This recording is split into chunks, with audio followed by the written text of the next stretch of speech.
بسم اللہ الرحمن الرحیم۔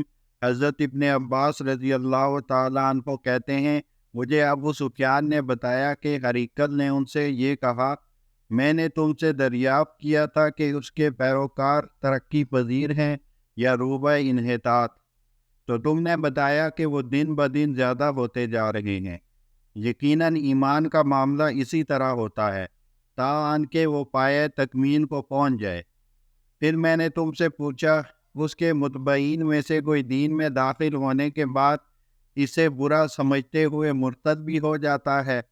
تو تم نے جواب دیا، نہیں، اور ایمان کا یہی حال ہوتا ہے، جب اس کی بشاشت دلوں میں سرایت کر جاتی ہے تو پھر کوئی شخص اس سے ناراض نہیں ہوتا۔ صحیح بخاری حدیث نمبر 51۔ حضرت نعمان بن بشیر رضی اللہ تعالی عنہ سے روایت ہے، انہوں نے کہا، میں نے رسول اللہ صلی اللہ علیہ وسلم سے سنا، آپ فرما رہے تھے، حلال ظاہر ہے اور حرام بھی ظاہر ہے، اور ان دونوں کے درمیان کچھ مشتبہ چیزیں ہیں جنہیں اکثر لوگ نہیں جانتے۔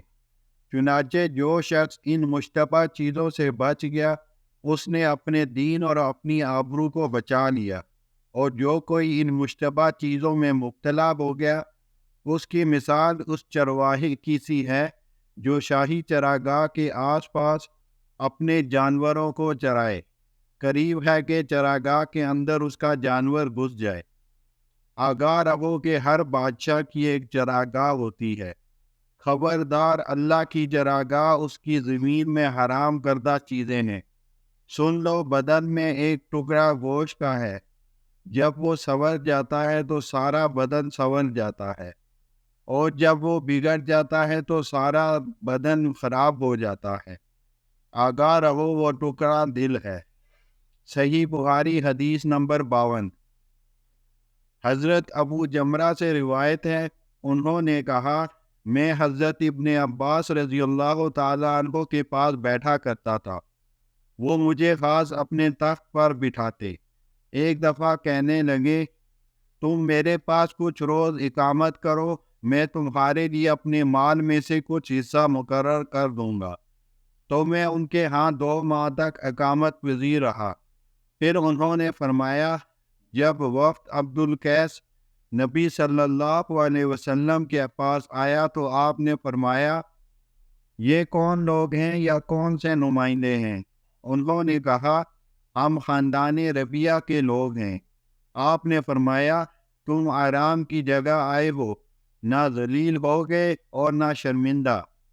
پھر ان لوگوں نے عرض کیا، اے اللہ کے رسول، ہم ماہ حرام کے علاوہ دوسرے دنوں میں آپ کے پاس نہیں آ سکتے، کیونکہ ہمارے اور آپ کے درمیان کفار مضر کا قبیلہ رہتا ہے، لہذا آپ خلاصے کے طور پر ہمیں کوئی ایسی بات بتا دیں کہ ہم اپنے پیچھے والوں کو اس کی اطلاع کر دیں، اور ہم سب اس پر عمل کرنے سے جنت میں داخل ہو جائیں۔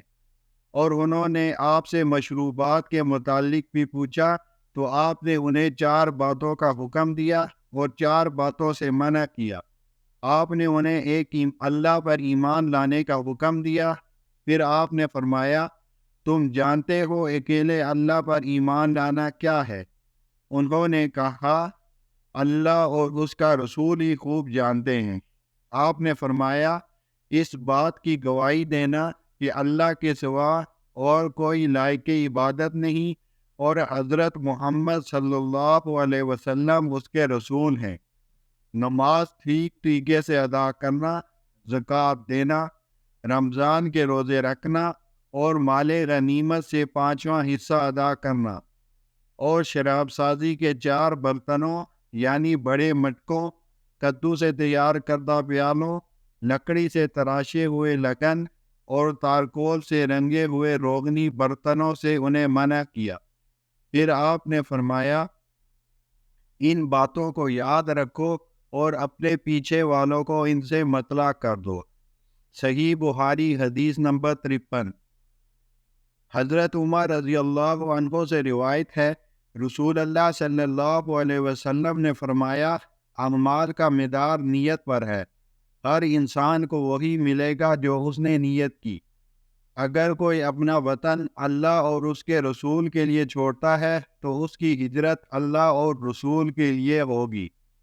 اگر کسی کی ہجرت دنیا حاصل کرنے کے لیے یا کسی عورت سے شادی رچانے کے لیے ہو تو اس کی ہجرت اسی کام کے لیے ہے جس کے لیے اس نے ہجرت کی۔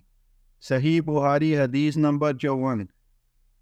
حضرت ابو مسعود رضی اللہ عنہ سے روایت ہے، وہ نبی صلی اللہ علیہ وسلم سے بیان کرتے ہیں، آپ نے فرمایا، جب مرد اپنے اہل و عیال پر ثواب کی نیت سے خرچ کرتا ہے تو وہ اس کے حق میں صدقہ بن جاتا ہے۔